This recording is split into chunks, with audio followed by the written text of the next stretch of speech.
नमस्कार दोस्तों, मैं हूं आपके साथ गीता गुप्ता। आपका हमारे YouTube चैनल पर एक बार फिर से बहुत बहुत स्वागत है।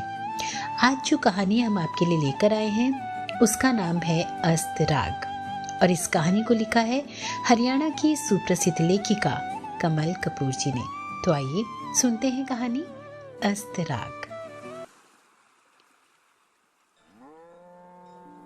गोधूली वेला में जब कौओं को अपने गले में बंधी घंटियों के टन-टन संगीत के साथ धूल उड़ाते कदम बढ़ाते अपने ठिकानों की ओर लौटते देखता हूँ, जब पंछियों को थके पंखों के साथ अपने नीड़ों की ओर उड़ान भरते देखता हूँ, जब रोजी रोटी कमाकर थके मांदे कामगारों को पसीना पोंछते हुए अपने घरों की ओर जाते देखता हूँ, और जब दिन भर का सफर तय कर अस्ताचल तक पहुंचे सूरज को रात के गहरे अंधेरे कुएं में कूदने की तैयारी करते देखता हूं, तो मुझे मुंबई के समंदर किनारे की रेत पर हिरनी की तरह चौकड़ियां भरती और पीछे पीछे अपने नाजुक कदमों के निशान छोड़ती उस गुड़िया सी लड़की की याद आ जाती है, जो बड़े सहज भाव से कहा करती थी, इसमें नया क्या है मैनेजर साहब, सांझ ढले तो हर किसी को लौटकर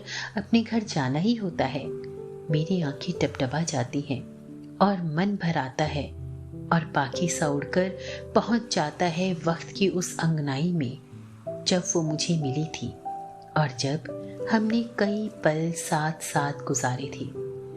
मुंबई के बैंक ऑफ बड़ौदा में मैनेजर की पोस्ट पर था मैं, और जुहू विले पार्ले स्कीम में जहां मेरा घर था वहां से जुहू बीच तक पहुंचने में सिर्फ 10 मिनट लगते थे। घर में अकेले होने की वजह से मन नहीं लगता था, इसलिए सुबह शाम जुहू बीच पर टहलने चला जाता था। धीरे धीरे ये दिन मेरी दिनचर्या का अनिवार्य हिस्सा बनकर मेरी आदत में शामिल हो गया। वो सिंदूरी शाम भोले से भी भुलाई जा सकती है क्या कभी, जब पल पल रंग बदलती और उठती गिरती सागर की मस्त लहरों के तिलिस्म में खोया टहल रहा था मैं, कि तभी जल तरंग सी खनकती एक जादुई हंसी ने अचानक मेरा ध्यान अपनी ओर खींच लिया। मुड़कर देखा तो मंत्रमुग्ध सा देखता ही रह गया। परियों सी खूबसूरत और सुबह की शबनम से निर्मल एक किशोरी समंदर के पानी से छेड़खानी करती हुई बेवजह हंसी जा रही थी। अस्त होते सूरज की संतरी गुलाबी किरणों की छाया ने जैसे उसे ढक रखा था। इस माया नगरी में ये मासूम एंजल कहाँ से चली आई, सोचते हुए उसी के जादू में खोया हुआ था मैं कि वो पानी से निकलकर खरगोश की तरह दौड़ लगाती हुई अपनी रंग बिरंगी लंबी स्कर्ट फहराती ना जाने कहाँ गायब हो गई। अगली सुबह समंदर की ऊपरी तह और गीली रेत पर उषा केसरिया रंग छिड़क ही रही थी जब मैं वहां पहुंचा। मेरी नजरें चहुं ओर उसे ही तलाश रही थी, पर वो कहीं दिखाई नहीं दी। निराश होकर लौटने ही वाला था मैं कि वो सामने से आती हुई नजर आई, अपने मम्मी पापा के हाथ थामे राजकुमारियों की सी शान से चल रही थी। वो लाल जमीन पर सफेद बुंदकियों वाले नाइट सूट और ऊंची सी पोनी में एकदम बच्ची सी लग रही थी। वो उसके आते ही समा महक उठा और समंदर बहक उठा।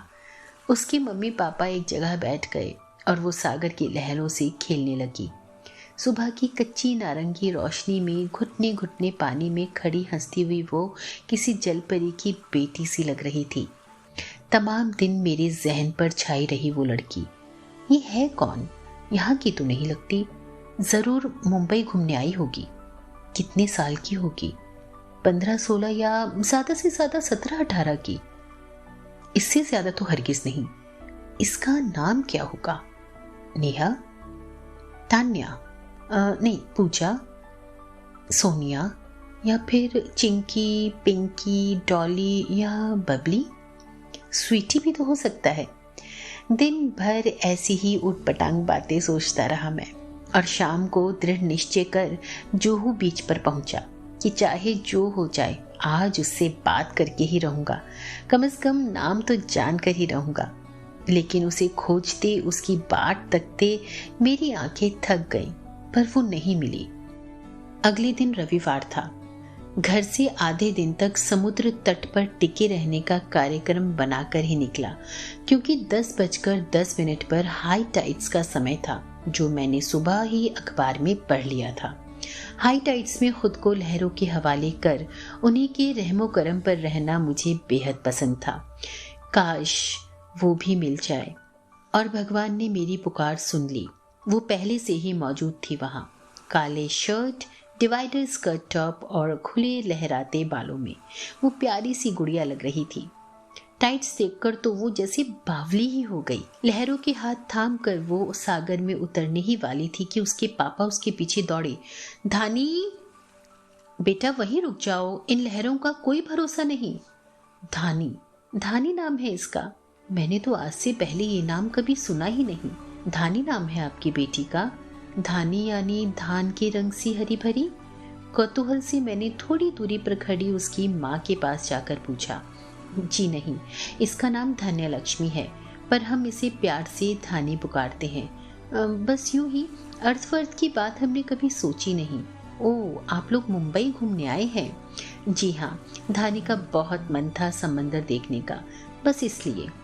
और क्या क्या देखा? ज़्यादा कुछ नहीं, बस Chowpatty, gateway of India, Elephanta caves और ये जुहू बीच तो है ही। दरअसल धानी समंदर के अलावा और कुछ नहीं देखना चाहती, बौरा गई है जैसे इतना पानी देखकर। आप लोग आए कहाँ से हैं मैम? लखनऊ से आए हैं हम।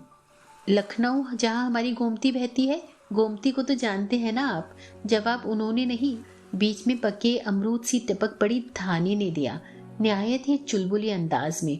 मुझे हंसी आ गई। क्या बात करती हैं आप धानी? गोमती नदी को कौन नहीं जानता?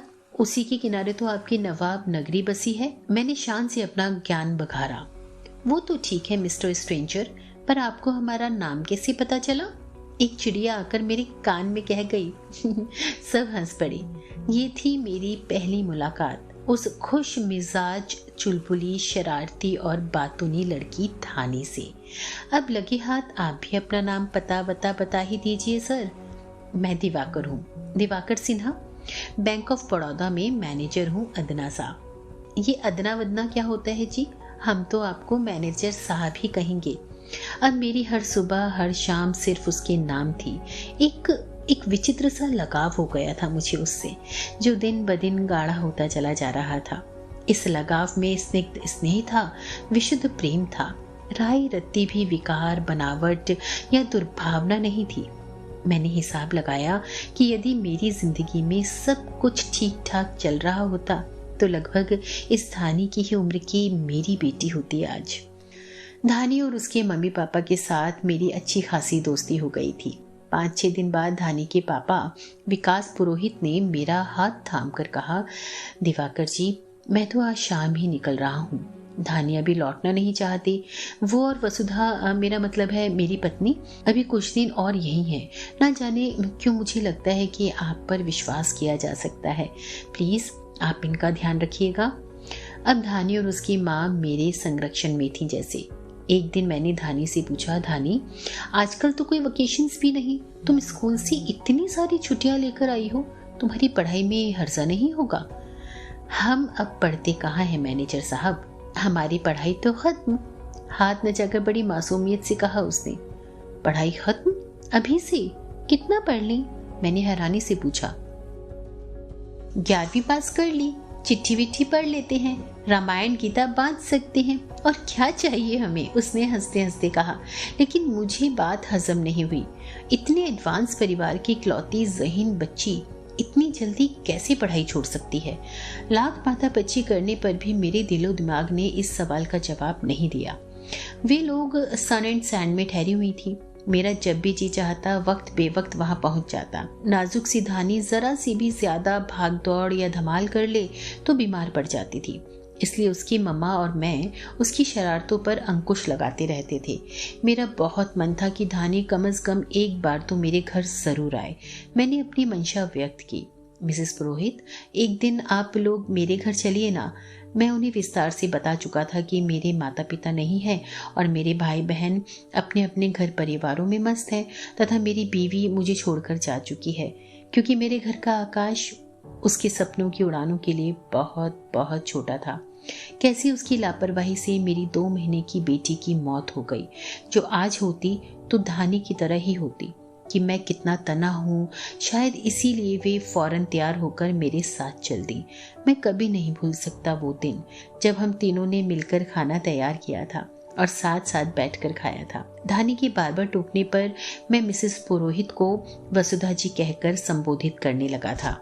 हम तीनों खूब बतियाते, खूब हंसते, खूब घूमते। मुलाकात के शुरुआती दौर में मैंने धानी से पूछा था, कैसी लगी आमची मुंबई धानी? झक्कास, एकदम फर्स्ट क्लास रे भिड़ू। मुझे हंसी आ गई।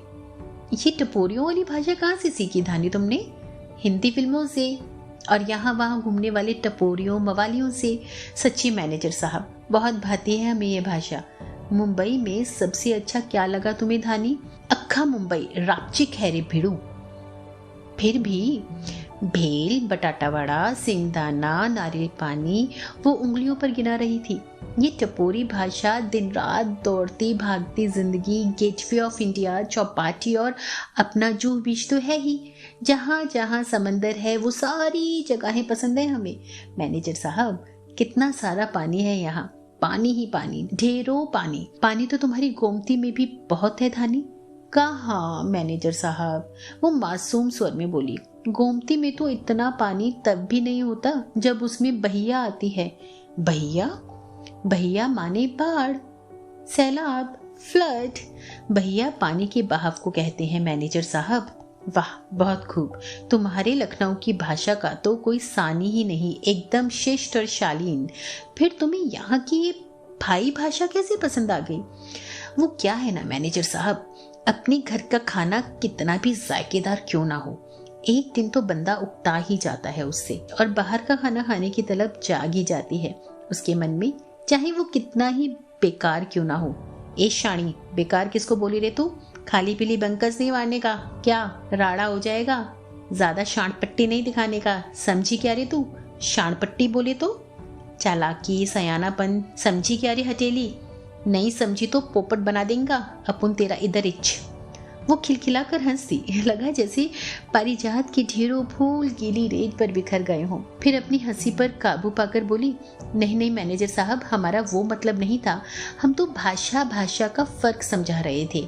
यहाँ की भाषा इतनी लठमार और लपटू है कि कोई तमीज से भी बात कर रहा हो तब भी लगता है कि झगड़ रहा है, और वहाँ लोग झगड़ा भी तहजीब तमीज की हद में रहकर बड़ी नजाकत से करते हैं।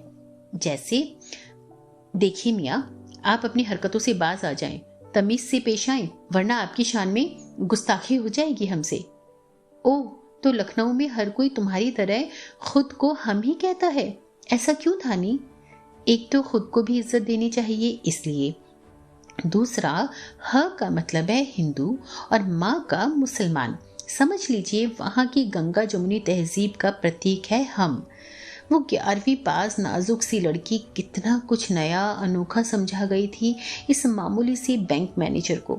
ढलती सांझ और अस्ताचल के पनघट पर दिन की गगरी डुबोने को तैयार बैठा सूरज बहुत भाते थे धानी को।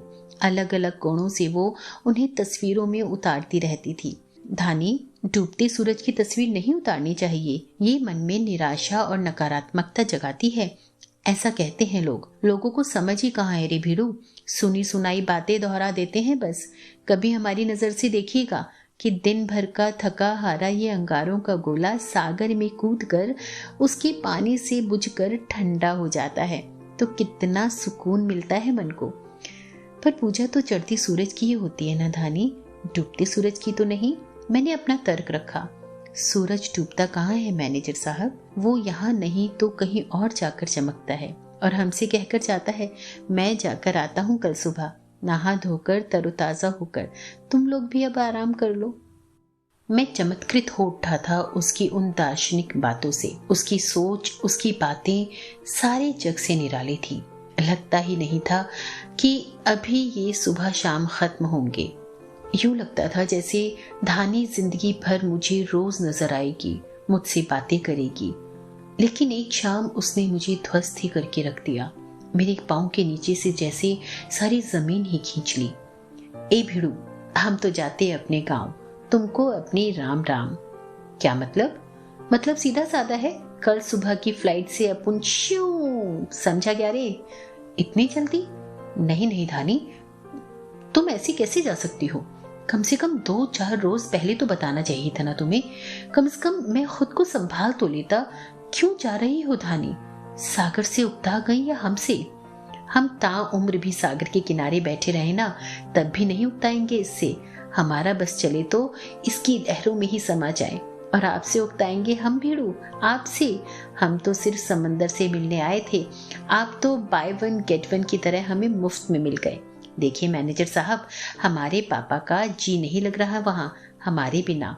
और फिर इसमें नया क्या है? जो भी इंसान कहीं से भी आता है, एक दिन तो उसे अपने घर जाना ही होता है। वापस जाने वालों से इतना मोह अच्छा नहीं मैनेजर साहब, बड़े ही सहज एवं सधे हुए स्वर में कहा उसने। पर धानी, परवर कुछ नहीं, मेरी बात काट कर बोली वो। आप कह रहे थे ना कि बैंक के काम से लखनऊ आना होगा आपका, हम तब मिलेंगे। शायद अगले साल तक आऊं मैं धानी। अगले साल? तब तो हम आपको नहीं मिलेंगे। क्यों, ससुराल चली जाओगी क्या? मैंने चुहल की। अरे नहीं, ससुराल जाने की उम्र है क्या हमारी? परदेश चले जाएंगे हम। परदेश में कौन है? बहुत से लोग हैं, अब किस किस का नाम गिनाएं। कब तक लौट आओगी? अब क्या बताएं। बेहद ठंडी सांस लेकर कहा उसने। वो सांस फांस बनकर मेरे सीने में गड़ गई जैसे। माँ बेटी को एयरपोर्ट छोड़कर भरी आंखों और खाली मन के साथ मैं लौट आया। जो बीच की ओर अब कदम ही नहीं उठते थे मेरे। उसके बिना जिंदगी सूनी हो गई थी। कौन थी वो मेरी? उसके और मेरे रिश्ते का कोई नाम ना था। फिर क्यों वो मेरी जिंदगी का एक जरूरी हिस्सा बन गई थी? मन से सवाल पूछ पूछ कर थक जाता था मैं, पर जवाब नहीं पाता था। 2-4 बार फोन आए लखनऊ से, कभी धानी के तो कभी वसुधा जी के, और 2-4 खत भी। फिर गहरी खामोशी छा गई और मेरा मन भी धीरे धीरे इस तड़प को सहना सीख गया। लगभग 10 महीने बाद लखनऊ जाना हुआ मेरा। जाना क्या, बैंक के काम का झूठा बहाना बनाकर जा पहुंचा लखनऊ और स्टेशन से ही धानी के घर फोन किया। उसकी माँ थी लाइन पर। वसुधा जी, मैं आपके शहर में आया हूँ, आप लोगों से मिलना चाहता हूँ, आ जाऊं क्या? आइए ना, ये भी कोई पूछने की बात है, और आकर यहीं ठहरिए। धानी के लिए लाई मुंबई की तमाम सौगातें, भेल और सिंगदाने के पैकेट्स, कोल्हापुरी चप्पलें और हरे लाल रंग का ठेठ महाराष्ट्रियन घाघरा चोली लेकर पुलकते मन से मैं धानी के घर जा पहुंचा। धानी कहाँ है वसुधा जी? उतावलेपन से पूछा मैंने। आइए यहाँ, इधर, बर्फ से ठंडे लहजे में कहकर उन्होंने सामने वाले कमरे का रेशमी पर्दा सरकाया।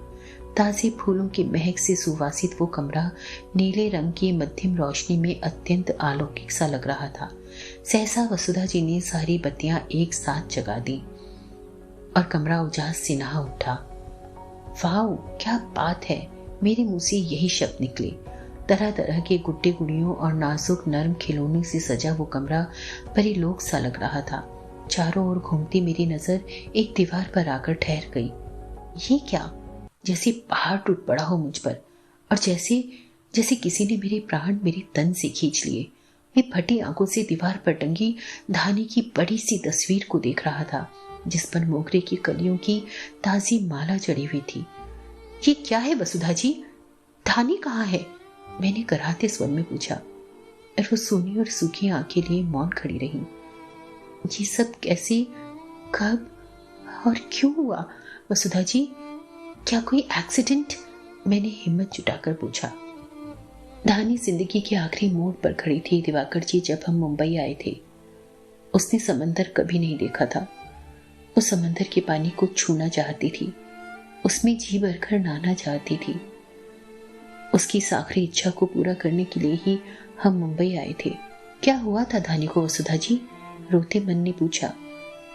उसे उसे 2 पल खामोश रहकर उन्होंने एक सर्द सांस ली और हारे हुए स्वर में बोली, उसे ब्लड कैंसर था दिवाकर जी। मेरी बच्ची ने बड़ी हिम्मत और जिंदा दिली से मौत को स्वीकारा भी और गले भी लगाया, और जाते जाते अपनी आंखें भी दान दे गई। आपने मुझे क्यों नहीं बताया तब वसुधा जी? शायद मैं उसकी कोई अधूरी इच्छा पूरी कर सकता। मैंने तड़प कर कहा। आपको क्या, उसने तो किसी को भी नहीं बतानी थी ये बात। ना तो वो किसी की हमदर्दी या तरस की पात्र बनना चाहती थी और ना ही किसी को दुख देना चाहती थी। वो कहती थी, एक दिन तो सबको ही मरना है, हम तो खुश नसीब हैं जो अपने मरने का वक्त जान गए हैं, वरना लोग तो यूं ही उठकर अचानक चल देते हैं। जी हाँ वसुधा जी, वो ऐसी दो अर्थों वाली बातें मुझसे भी किया करती थी, पर मैं ही बेवकूफ था जो कुछ समझ ना पाया। वसुधा जी ने मेरे हाथ में एक डायरी थमा दी। ये धानी ने अपने मुंबई प्रवास के दौरान लिखी थी और मुझसे कहकर गई कि मैनेजर साहब को दे देना। शायद आप नहीं जानते दिवाकर जी कि धानी कविताएं भी लिखती थी। ये देखिए उसकी आखिरी कविता। मैंने सस्वर कविता पढ़ी। यहाँ सोए हैं अमृत पीकर आने का दावा करने वाले अकेले, वहां लगे हैं अंगारों के फूलों के मेले। नहीं फर्क कोई ऐश कहा और गुले लाला मरघट में, आराम उधर भी है और आराम इधर भी। धानी के कमरे में उसी के बिस्तर पर बैठकर मैंने उसकी एक डायरी पढ़ी, जिसे उसने मुंबई डायरी का नाम दिया था और जिसमें हर अनुच्छेद के बाद लिखा था, मैनेजर साहब आपका जवाब नहीं भीरू।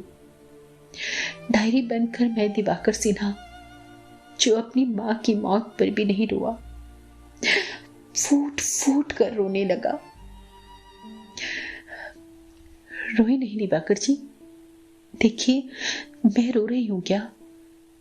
आंसू बहाकर हमें अपनी बहादुर धानी का अपमान नहीं करना है, जिसने न सिर्फ हंसकर मौत को स्वीकारा बल्कि अपनी आंखें भी दान दे गई। पूछने को जी चाहा कि कौन है वो खुश नसीब जो हमारी धानी की आंखों से दुनिया देख रहा है।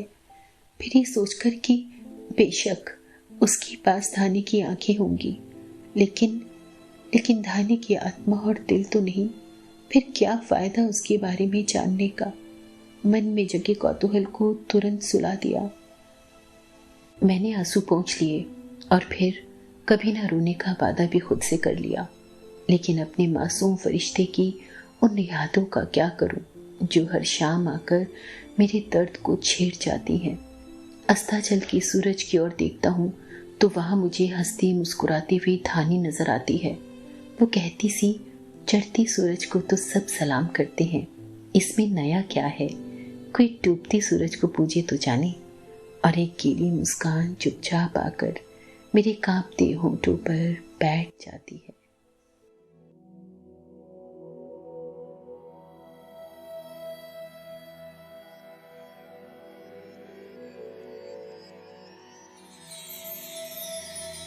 जिंदगी में कोई कभी आए न रब्बा, आए जो कोई तो फिर जाए न रब्बा। देने हो गर मुझे बाद में आंसू, तो पहले कोई हंसाए न रब्बा। जिंदगी में कोई कभी आए न रब्बा, आए जो कोई तो फिर जाए न रब्बा। देने हो गर मुझे बाद में आंसू, तो पहले कोई हंसाए न रब्बा, तो पहले कोई हंसाए न रब्बा।